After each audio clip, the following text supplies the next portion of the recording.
Manoloana ny savorovoro izay misy ao andrenivohitra ao dia nandefa hafatra mafonja ho an'ireo rehetra izay miafina ambadiky ny compte fako ny mpanakanto Rossy. Ka ny pitsipitsony mahakasika an'izay ny fakafakaina amintsika ato anatin'ity vidéo ity ka manasantsika rehetra anaraka an'ity vidéo ity hatramin'ny farany. Aza dino ny milaiky ny vidéontsika ary tsara voatrany miabone amin'ny chaîne antsika mba ahafahanareo manaraka tsy tapaka ny vidéo zay lefa nahito isan'andro. Tsy ampidrela moa isika fa avy hatrany tonga de vavany ndao ary.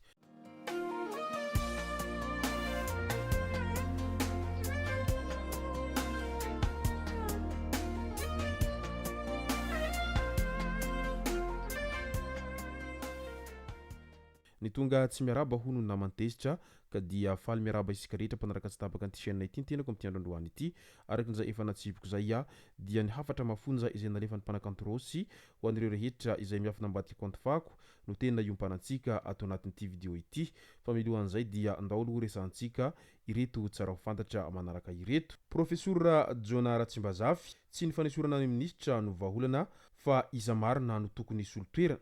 Raha ny fanesorana na fanavana ministra no vahaolana ka nampandroso dia efa ela be no nandroso i Madagasikara ho iatrany profesora Ratsimbazafy tamin'ny fanambarana izay nataony farany teo. Manoloana ny toe-draharaha ara-politika sy ara-tsosialy izay misy ao Madagasikara ao dia naneho hevitra mazava izy fa tsy ampitsony ny fanovana olona amin'ny toerana ambony fotsiny.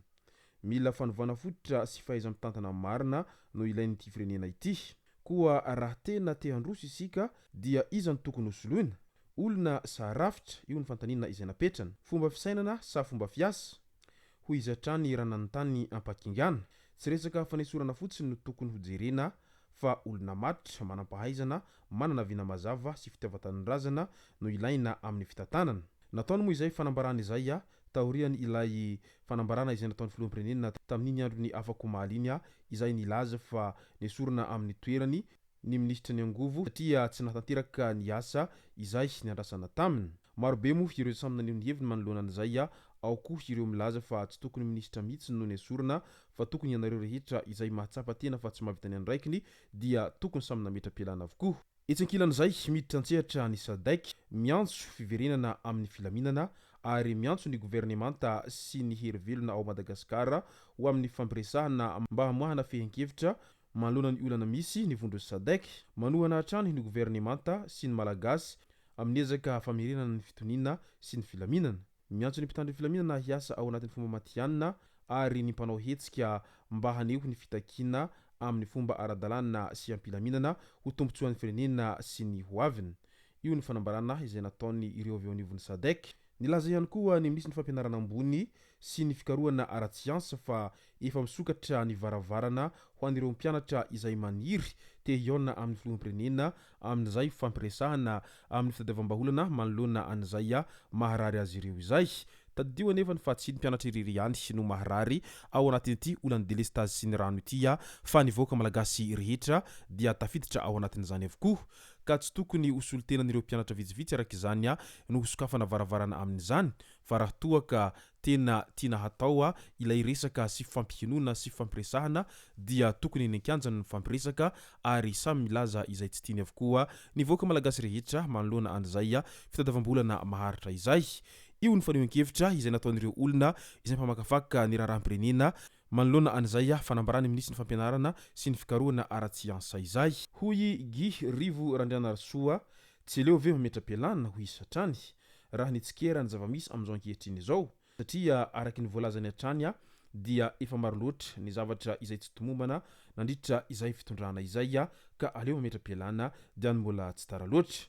Io ny fanehoan-kevitra izay nataony izay isan'ny malagasy mpanaraka sy mpandinika ny raha politika hatrany. Ao anatin'ity raharaha hetsika mafana ao Antananarivo renivohitra sy manerana ny nosy ity hatrany dia maro moa ireo izay fandrahonana mahazo an'ireo izay ankaiky fitondrana amin'izao fotoana izao satria izy ireo no omeny ny vahoaka tsiny voalohany amin'izay fiarah-miasa ny fitondram-panjakana amin'izao ankehitriny izao.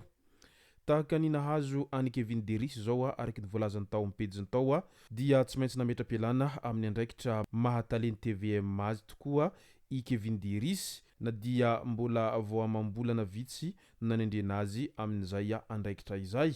Toy izao ny fampafantarana izay nataony tao amin'ny pejiny tao raha dika amina teny GASY tsotra dia ny hoe noho ireo fandrahonana izay azoko tao anaty tambazotraserasera Facebook sy ny mba ho fiarovako ny ankohonako dia tsy maintsy nataoko izao fanapahan-kevitra izao satria ny ankohonako no zava-dehibe amiko ary ny fiarovana sy ny fandrimpahalemana izy ireo no tena zava-dehibe amiko. Ho iatrany ny nambarany ity taleny TVM vaovao ity raha nanao fanambarana tao pejy tao ka izay no antony nahatonga azy tsy maintsy niditra amin'izay fametrahampialana amin'ny andraikitra amin'ny mahatale generaly ny TVM azy izay.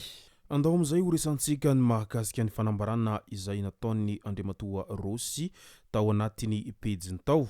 Nilaza mazava tsara izy tao anatiny pejiny tao fa tena leo ary mampitandrina anireo rehetra izay manao kanto fako ka manaratsy azy etsiroa ny tenany ao anatiny tambazotraserasera Facebook ao amin'izao fotoana izao. Ianareo izy te hanohana ny olona izay tohananareo any dia mamorona kanto fako mandeha manao commentaire sy ny maro hafa ato amin'ny kantoko ato. Raha ny zava-misy mantsy dia nanomboka ny fanambarana any ireo olona izay ambadika anireo gros bras izay manao fandrobana etsiroa no ny antombohany ity resaka disadisa ao tambazotraserasera Facebook ity satria nisy anaran'olona izay voatontonona tao anatin'izany izay no ampangain'izy ireo fa isany pikaramanady ary manakarama sy mampirisika anireo gros bras izay manao fandrobana etsiroa ireo fa ireny dia tsy namany ireo mpianatra izay manao fangatahana na ihany koa manao fidinana an-dalambe amin'izay fangatahana pasifika izay nataon'ireo mpianatra izay mba hilaza ny maharary azy ireo fotsiny no tena antondian'ireo mpianatra fa tsy sanatria akory ndeha handroba izay.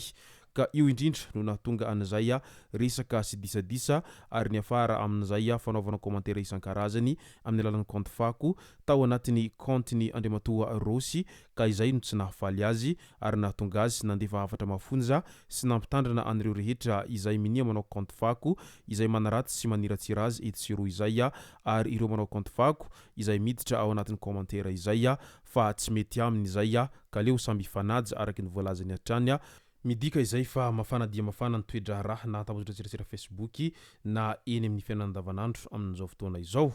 Izay no masaka azona rosy tao anatin'ity video ity tomboko lazy tomboko vavy misaoratsika rehetra naraka an'ity video ity hatramin'ny farany azadino ny milike ny video antsika ary tsarova trano ny abonneo amin'ny chaîne antsika mba ahafahanareo manaraka tsy tapaka ny video zay lefa nahito isan'andro tomboko lazy tomboko vavy mankasitraka dia am'rarsoa.